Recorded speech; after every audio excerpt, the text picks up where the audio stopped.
You could hear the wind running through the pinon before you saw the town. Canvas slapped against frame poles. A door hinge squealed. Then a pistol cracked from the direction of Maine, and the whole camp held its breath. Men at the poker table froze with cards halfway down. A bottle rolled until it thumped a boot heel. Someone whispered that the Johnson boys were back from the Jicarilla Road and drunk on victory, and that they were asking for McCarty by name. No one moved. In a place like White Oaks, you learned early that trouble walked faster than news. It hadn't started with gunfire. It started the way feuds usually do, with stakes pounded into dirt and a string of numbers in a ledger that meant everything to men who had nothing else. The Johnsons were cattle hands turned prospectors, tough and sunburned, quick with a grin and quicker to measure off a claim. The McCartys were miners by habit, quiet and methodical, men who cut straight drifts and wrote neat notes on powder usage. One rainy afternoon, both parties posted locations on opposite sides of the same cedar. 2 assays came back promising.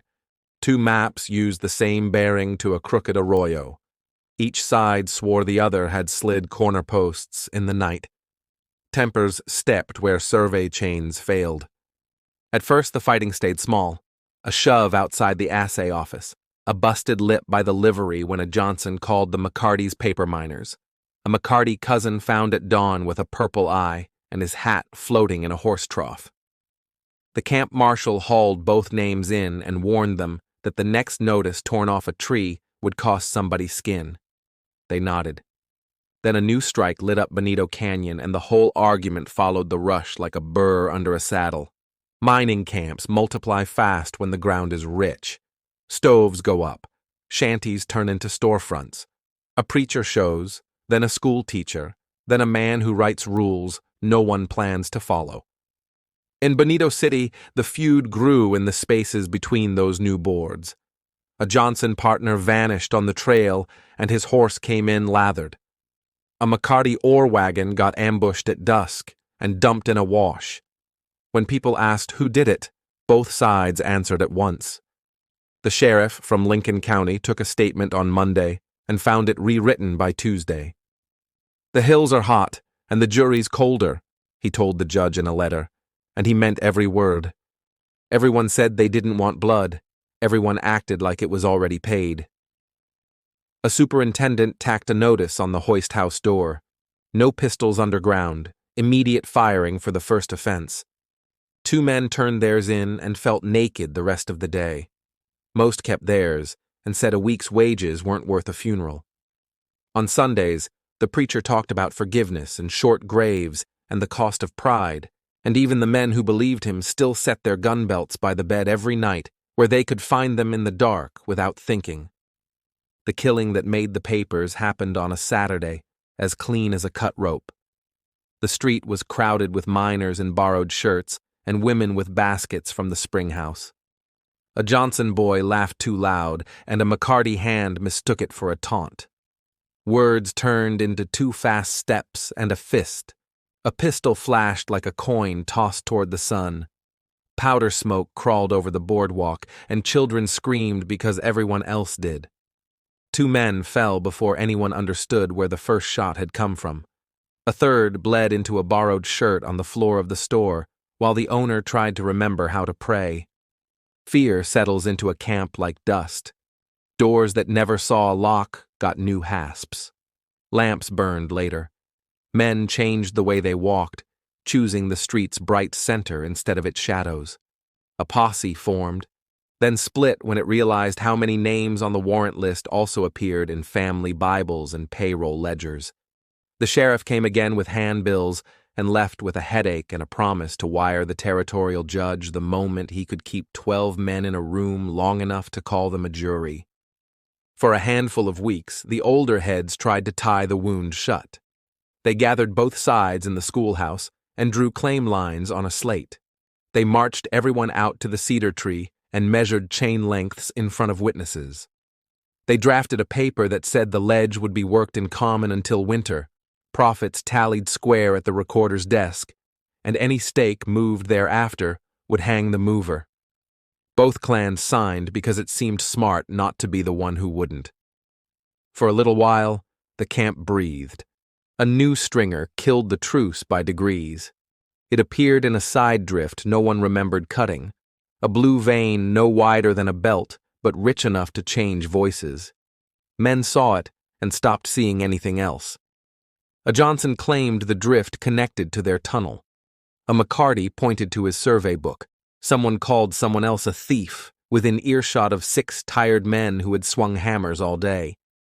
The paper in the schoolhouse might as well have been smoke. By autumn, the feud had its own gravity. Neutral men were pulled into it by friendship, marriage, or fear. The Chinese cook at the boarding house caught a stray round through a door he happened to be opening with his shoulder. A night watchman at the stamp mill got pistol-whipped for letting a lamp burn low. The worst part wasn't the bodies. It was the way the living looked at each other across the street, calculating routes and angles, deciding whether to nod or stare at the dirt until they passed. The last spasm arrived with a cold wind and a sky the color of iron. A McCarty hand stumbled out of a saloon and promised he'd whip any Johnson within earshot. A Johnson answered because pride hates a vacuum. The first swing landed, and then half the street became a knot of elbows, hats, and cursing. Somebody used a pick handle. Somebody else fired blind and hit his own.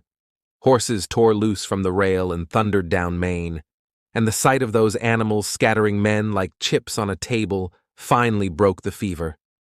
The fighters stepped back, panting, shirts torn, faces raw, and felt the sudden drop after rage leaves the body. No one called it peace. No one had a word for it at all. What came after was the quiet work. Doctors with rolled sleeves and wet eyes. Women boiling cloth and telling boys to run for snow. 3 arrests that turned into fines because the witnesses contradicted themselves by habit. The territorial governor sent a statement about law and order. The papers in Las Vegas and Santa Fe blamed whiskey one day, and cattlemen the next, and miners on Sunday. Winter laid down on the roads and smothered travel, and the feud ran out of air like a campfire at dawn. There was no treaty. There never is. The Johnsons took wages down the Pecos Way, then drifted east where their name didn't start fights. The McCartys scattered toward new camps that wanted strong backs and short memories. New men came to drive wedges and set charges under the same ledges, and they leaned their shovels by the same doorways without the old worry in their eyes. In the evenings, the old-timers who stayed told the story to boys who hadn't grown beards yet. They traced with a finger where the corner stake had stood, how 2 maps overlapped, how a laugh in the wrong place could cost a year of Sundays, and how pride will do the rest if you let it.